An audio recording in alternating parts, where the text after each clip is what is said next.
I must confess that that dream that I had that day has at many points turned into a nightmare.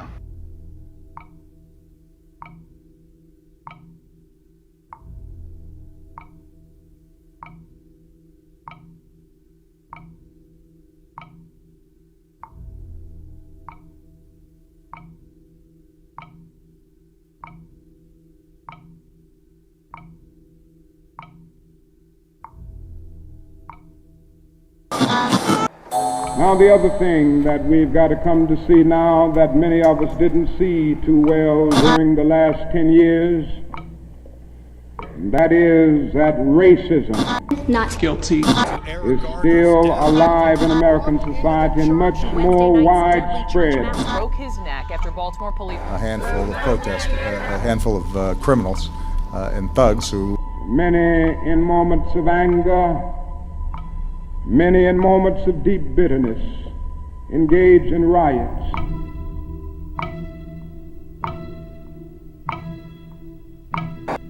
And as long as America postpones justice, we stand in the position of having these recurrences of violence and riots over and over again.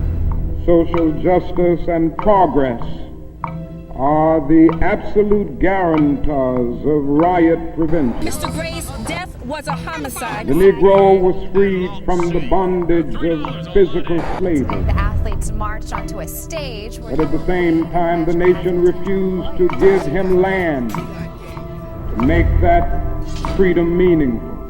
Freedom without land to cultivate. It was freedom and famine at the same time. And create jobs for our people. The Negro is to be free. He must move down into the inner resources of his own soul and sign with a pen and ink of self-assertive manhood his own Emancipation Proclamation.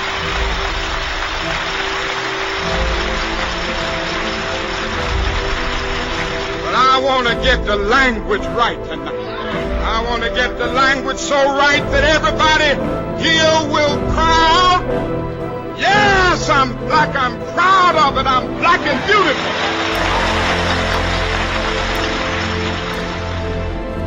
Individually, we are poor when you compare us with white society in America. We are poor. Collectively, we are richer than all the nations in the world with the exception of 9. That's power right there if we know how to prove it.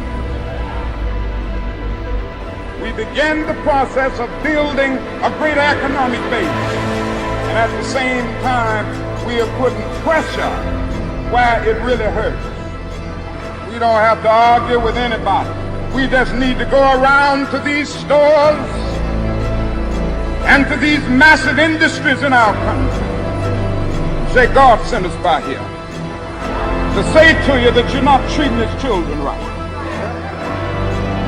We come by here to ask you to make the first item on your agenda fair treatment where God's children are concerned.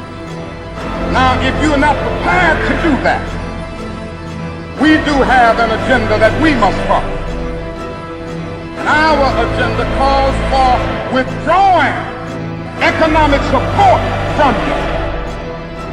We mean business now, and we are determined to gain our rightful place in God's world.